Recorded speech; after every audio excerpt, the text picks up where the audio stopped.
Good morning, ladies and gentlemen. On our top stories today, the fishing trade in Limbe in the Fakot division of the restive southwest region is on a decline, following multiple curfews and lockdowns. Moreover, the ongoing Anglophone crisis is reported to be at the center of this predicament for the inhabitants of Limbe.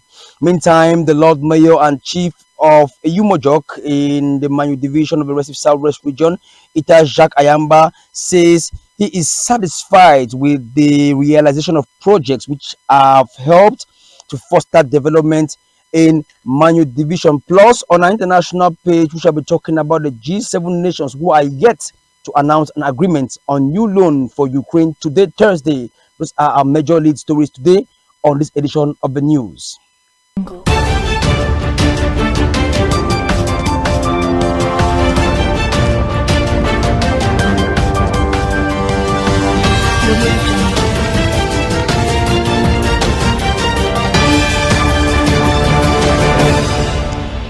Ladies and gentlemen, welcome again to cam1 Radio, the People's Radio. The frequency is 99.5 FM. You are listening to us right on our central news desk here in Limbe in the Fakot division of the restive southwest region. We kickstart this news elements today with the Cameroon government, which continues to support agriculture, and this has been accompanied by farmers in Mayo-Sanagat division. The farmers received 90 tricycles plus seedlings and agricultural inputs in that part of the country. Meantime, the Center for Human Rights and Democracy in Africa, CHRDA in its acronym, has been granted observer status by the African Union's Human and People's Rights Commission.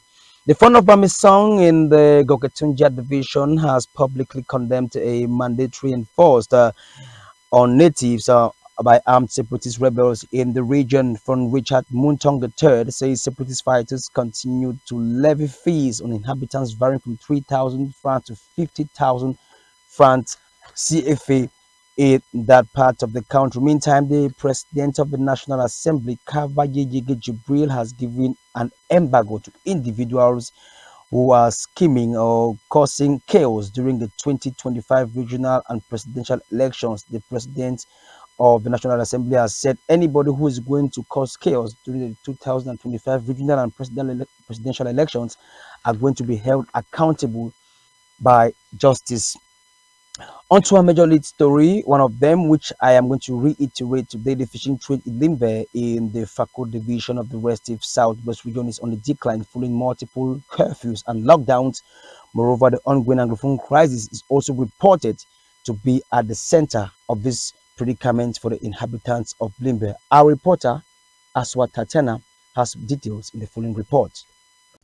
Fishermen and women in Down Beach, Limbe, Fakot division of the restive southwest region have continued to plead for government's intervention to halt the illegal fishing trade, which poses a futuristic threat of seafood scarcity.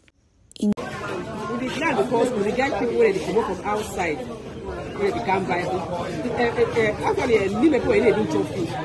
Most people Limbe they go in a cold store. People they really can't buy, where they can't, they also can't buy with fish. They can afford to come up boya, come up dollars. So how they call the white man country where they sell it, they can't buy it. They know the cafe can't buy. But Limbe people in general they need chop their fish. They go in a cold store. They need come here. So like when you see that time when you see I say ghost town day, so it affects you strongly because now outside they can't buy with fish.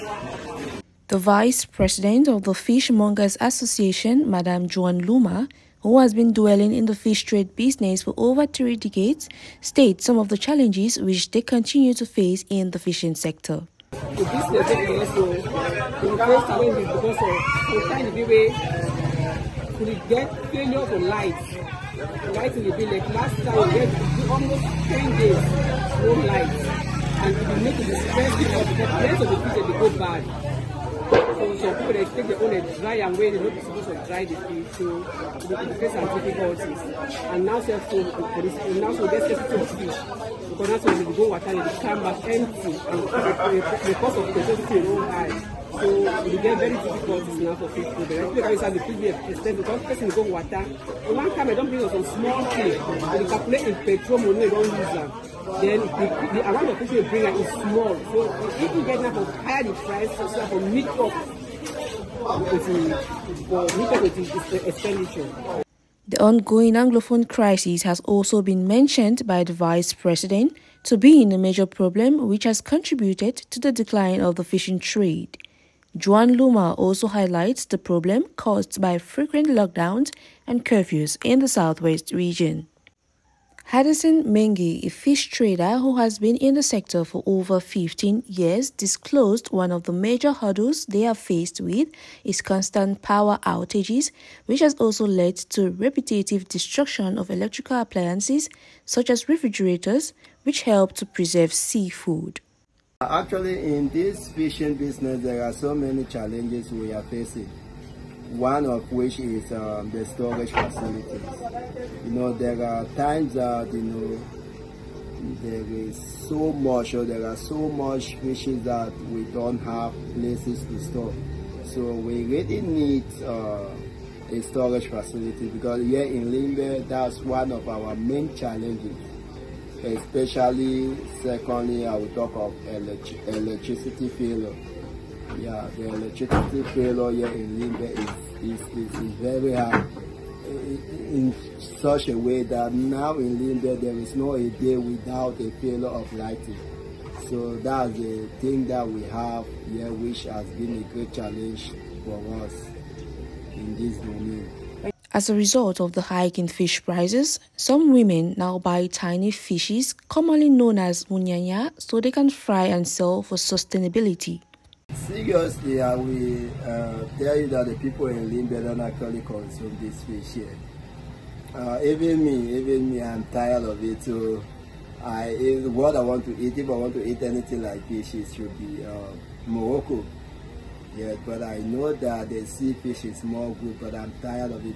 So the people here in Limbe hardly consume the fish in Limbe, because it's just common within them. But most people are coming out from Limbe and out of the country. Most of my customers are buying to take it out of the countries, the ones I have. So they always ship it out of the country, or they are coming out from Limbe. It should be noted that the coastal areas in the southwest region of Cameroon serve as a touristic site and a huge booster to the tourism sector in the country, a phenomenon which has led in the development of the region. Aswad Tatiana reporting there from the neighborhood of Down Beach, Limbe, in the Fakot division of the Restive Southwest region. And still in the Southwest region, the Lord Mayor and Chief of Eyumojok in the Manu division, Chief Ita Jacques Ayamba, says he is satisfied with the realization of projects which have helped to foster development in Manu division. Senior reporter still, Aswad Tatiana, has details in the following report. The Lord Mayor, His Royal Highness Chief Ita Jacques Ayamba, alongside some councillors and committee members of the Eyumojok Council in Manu Division Southwest region of Cameroon, have expressed satisfaction to the realization of one of their 2023 projects, which is the purchase of a brand new dump truck in a bid to foster development.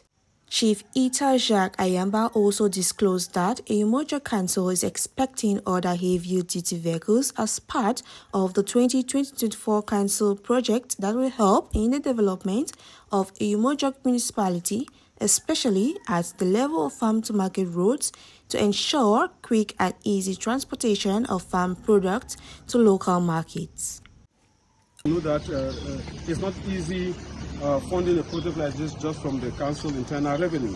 With the present situation, we virtually don't have much of internal revenue.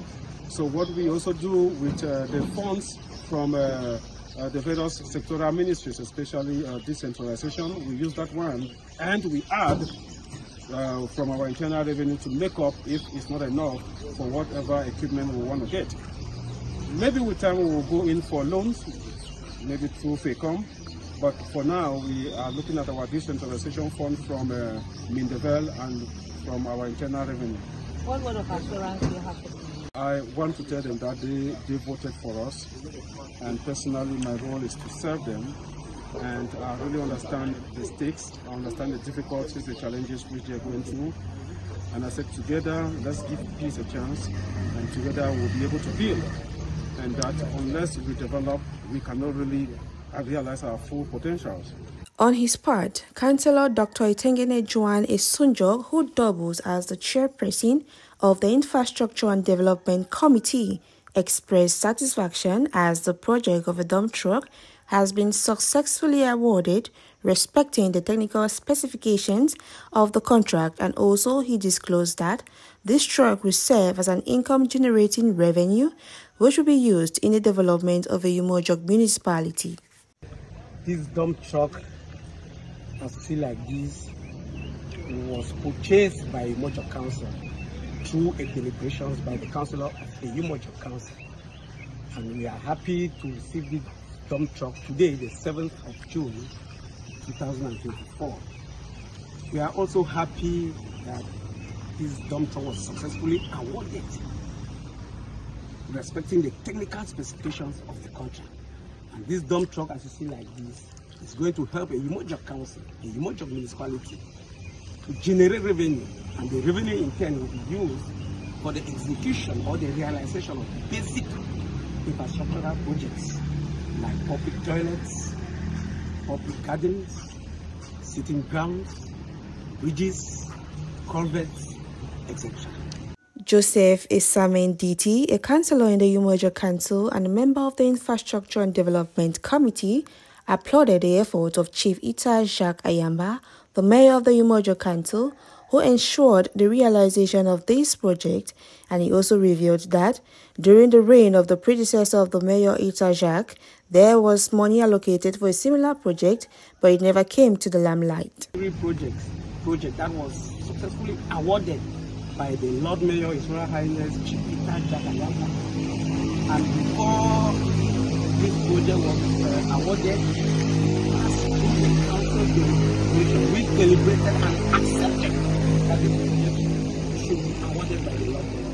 And we are here today receiving this project. So we are happy, we are highly elated. We want to thank the Lord Mayor himself. We want to thank the supervisory authority, who also doubles as the senior divisional officer for Manu. We want to thank Mindevel, and of course, we want to thank the head of state, His Excellency President Paul. Thanks to him, we have successfully received our pension. His Royal Highness Chief Ita Jacques Ayamba encouraged the inhabitants of his municipality to continue giving them their support as they promise to serve them accordingly.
I'm satisfied with what is going on because some of the highways has already been constructed. Let me take the examples of Bamenda, Enugu. You can easily move from Bamenda to Enugu using a very nice highways recently constructed, using also this bridge over Cross River as indicated. But you have some highways like the one National Road number 5, Bekoko, Konsamba, Cambridge, or the National Highway number 3, Yaoundé Douala, which are some matters of great concern, because we have some potholes there already, and those routes must be rehabilitated. But as we are speaking now, the contracts has already been passed to those who will rehabilitate those sections of the road. So Ngaoundéré Gawa also, the contract has been passed for the route to be rehabilitated and also to be reconstructed. We are reconstructing the route with the financial contribution of a donor.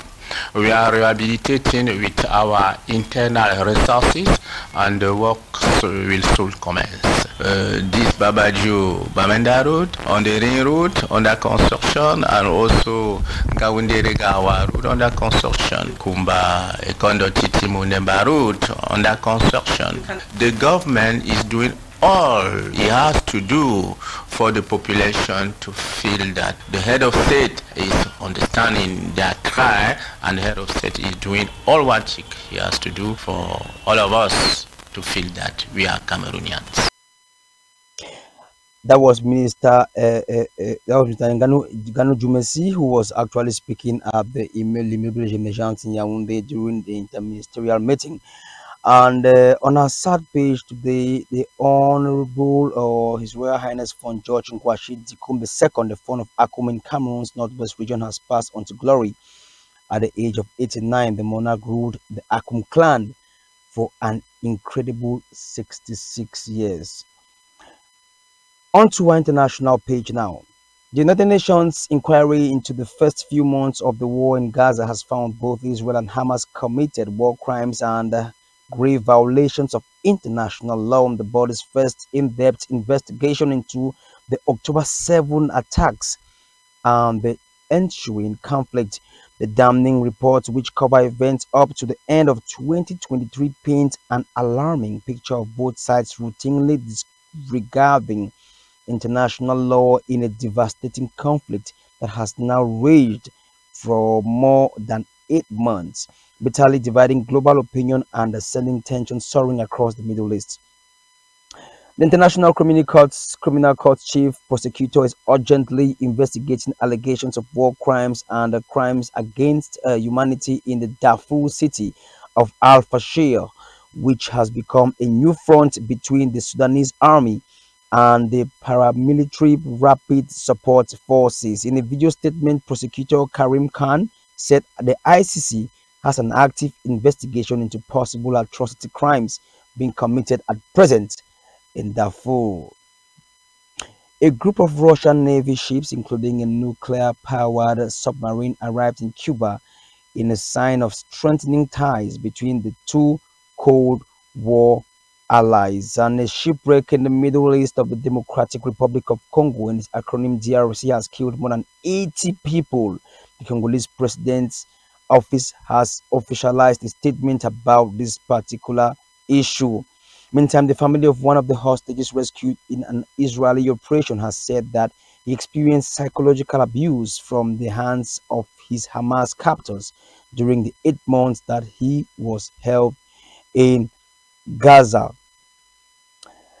We talk economy now. Former employees sue billionaire Elon Musk's SpaceX, claiming they were illegally fired for raising concerns about gender discrimination and sexual harassment. A long-held misconception in the Mayan sacrifice victims were often young and female, an impression that has stuck and become hard to dislodge, even as more recent research has suggested that both men and women were amongst those sacrificed. A new analysis based on ancient DNA from the remains of 64 people who archaeologists believe had been ritually sacrificed and then deposited in an underground chamber found the victims were all young boys, many of whom were closely related.